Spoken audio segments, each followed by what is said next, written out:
All right, welcome back. So, I'm almost to the end of pre-assembly, which basically the step I'm working on now is valve train checks, checking piston to valve clearance. And the method they give in the book calls for using a dial gauge here.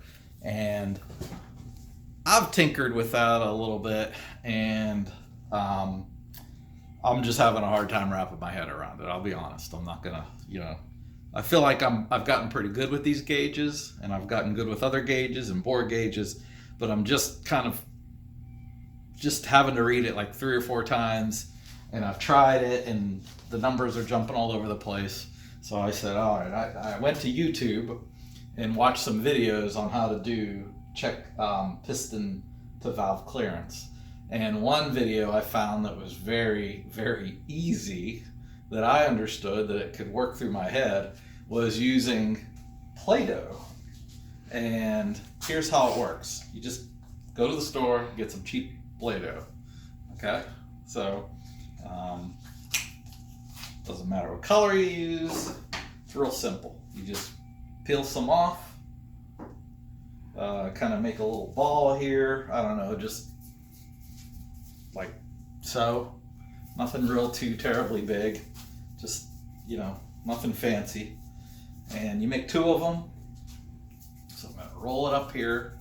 I'm doing this in real time here, so I haven't tried this already. This is the first time I'm trying this method. So you've got 2 balls. Maybe we should take it. You've got 2 rolls of Play-Doh. Bring them. I guess. Oh, that's another video for another channel. But anyway, you take one and you place it here on the intake, and you take another one, you put it on the exhaust, right? And then let's see, what else we're gonna do. Before we do anything else, we're going to drop the piston into the cylinder. All right, so we're gonna put it probably close to the bottom there. So go ahead and come on and get a shot and shoot down in there, so you can see. Basically, you send it down towards the bottom. All right, and then this is actually the second time I've done this, and the first time I tried it, I forgot to spray a little lubricant on the valves, and what happened was the Play-Doh stuck to the intake valve, and it didn't allow the rocker to, it was a mess. So basically, you just take some lubricant and just a light, very light coating. I'm gonna try to catch some of the extra. All right, so just a light coating of lubricant, just so it doesn't stick. And then we're gonna go ahead and set this on here. We're gonna put our bolts on here, and then I'll be right back. I've got the head bolted on, and that's all ready to go. So I'm gonna go ahead and put the push rods in. Now, instead of using push rod checkers like this, okay, I used these in the last step. And what I did was, I discovered through the process in the book that I probably will probably end up needing, what the measurement I took was 7.3 inches. Now, unfortunately, several months ago, I bought these Trick Flow 7.4s. So I'm going to go ahead and run this test with these 7.4s, because I'd prefer to use these 7.4s. Number one, because I already have them, instead of having to send them back and get replacements. But number two, they'll give me an extra, 1/10 of an inch of lift, perhaps. The main concern though is whether or not this is too much and creates a problem with piston to valve clearance. So I'm going to go ahead and do this measurement with the push rods that I really want to use. So come on over, and we'll there's 2 lifters in there, obviously, in the cylinder. So I'm going to go ahead and drop these down onto the lifters. Whoops! Oh, that one missed the lifter. So, did you see what happened there? Here, go ahead and, when I was dropping that lifter down, it went way too far down. And so I'm just going to use a magnet to go ahead and pull it back up. All right, it missed the lifter and went down the side of the lifter. All right, so now I'm going to put the rocker arm, gosh, I don't even know what this is called, but this is where all the rocker arms bolt to. And I'm going to lay these down on top and bolt this down and do it hands snugged, just basically snugged to just until it makes contact. And then I'm going to go ahead and put the second one on here and do the same. Just tighten it down just so until it, and then the proper lash setting, according to Summit Racing, is to basically turn it an extra 180 degrees. So on that one, there's 180 degrees there. And there's 180 degrees there. And these are good and snug. All right. So we're using checker valves too. Here, I'll take the camera. So we're using these checker valves, or checker springs rather, instead of the finished product spring. Again, this procedure calls for these weaker checker springs. And just without doing any kind of clearance tests yet, you can see that we're using the 7.4 push rods, that the rocker arms kind of sit nicely on top of the valve stem. All right, and it looks kind of squared up, and looks like it's probably going to work okay. So then at this point we can go ahead and turn the engine over. Here you go. Be careful it doesn't stop recording there.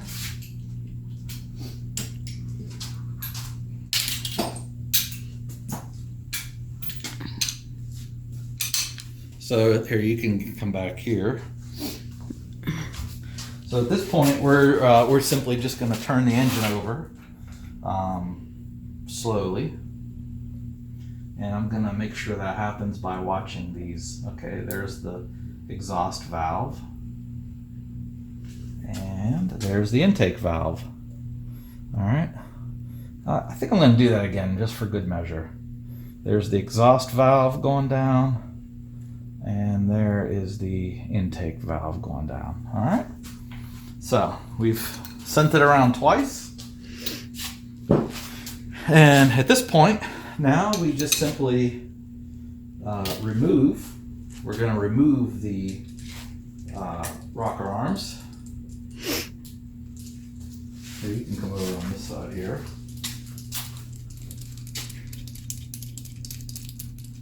We're going to go ahead and remove the rocker arms.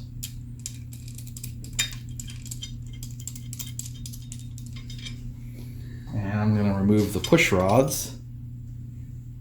Remember, these were the Trick Flow 7.4s that I wanted to use. Even though the checker called for, 7.3. We'll see if that can work. All right. And then now I need to remove the head.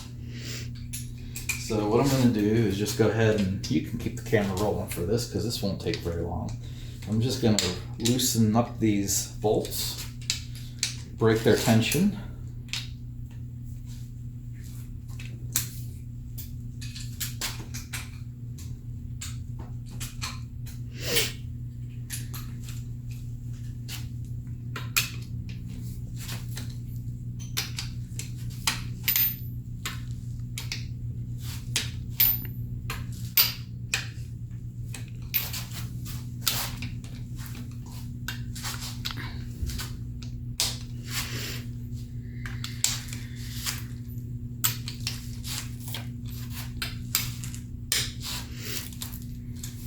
All right, and now I'm just gonna speed things up a little bit here.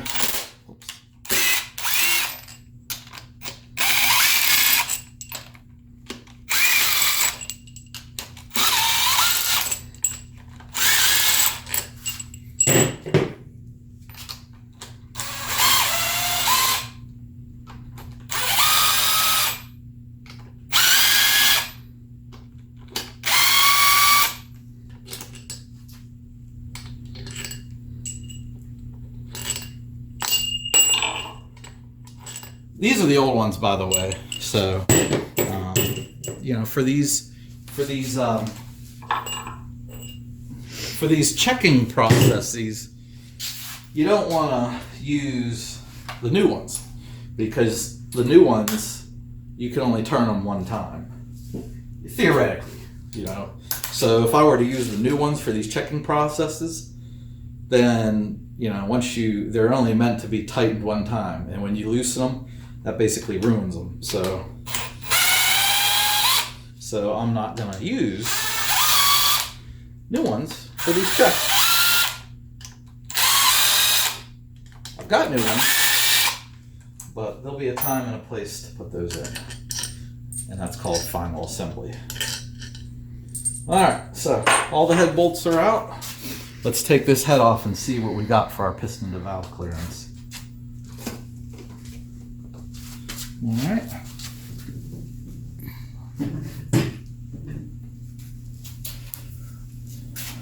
Alright. First glance, I'm liking what I'm seeing. So what we're going to do is we're going to bring this up to the top again. Wow.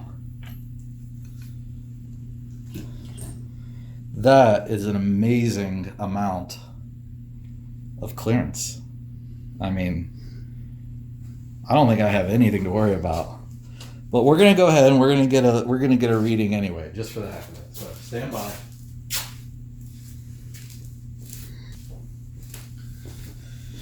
All right.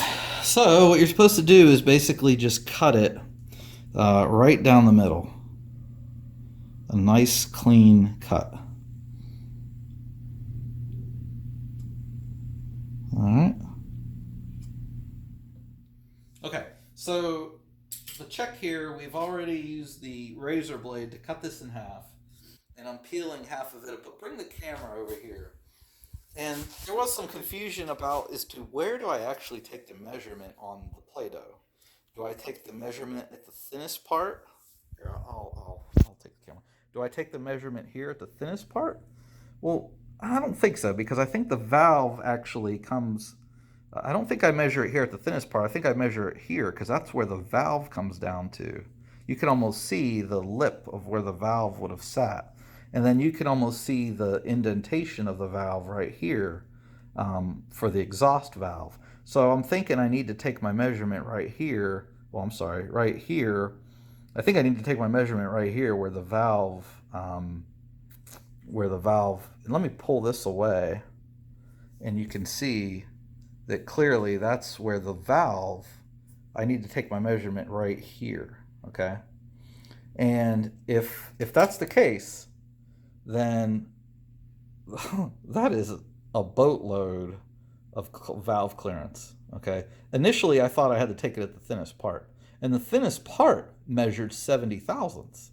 So even the thinnest part, where the head sits on where the head sits here, you know, because the top of the head, this part is never going to come in contact with the actual piston, right? Obviously, that would be tragic. That would be tragic. You would never want that to happen, right? So what we're not trying to measure the distance between the top of the piston and the bottom of the head. We're trying to measure the distance between the valve and the piston and this piston relief. So what we're measuring here, if you want to go ahead and hold the camera now, what we want to measure is this distance right here. And you can see an indentation from the exhaust valve. We want to measure this distance right there that I just put a slice into. This right here, which I initially measured, is 70 thousandths. That's the gap between the bottom of the head and the top of the piston, not the valve. So if we go ahead and measure that, I'm zeroed out here, and we just stick that in here, and we measure it right there. Okay, that's 398 thousandths. Okay, you see there? That's the bottom, that's the top. That's 398 thousandths. All right, that's the exhaust. Now, on this guy here, I initially thought that I needed to measure right here. Okay, and if that's the case, that's 63 thousandths. Okay, which for piston to valve clearance isn't any good. Well, that's the clearance between the bottom of the head and the top of the flat part of the piston. Okay, what we want to measure is the edge of the valve, how far the valve comes down, and the valve is what made this indentation on this clay. So we're going to measure the thinnest part of this lump, and that is 450 thousandths. Okay, so after thinking about it some more and reading the book says, in most cases, the minimum piston to valve clearance should be 1/10 of an inch or 100 thousandths for the intake, and a little bit more, 125 thousandths for the exhaust. Okay, bare minimum should be 80 thousandths and 100 thousandths respectively. All right, so I'm like 400 thousandths plus for both. So with that in mind, I'm happy to report that I can go ahead and keep my trick flow 7.4, and I am a happy camper. So, now that I'm done with the piston to valve clearance and I used the Play-Doh method, which I hope you'll agree is very easy, much easier than using the dowel gauge.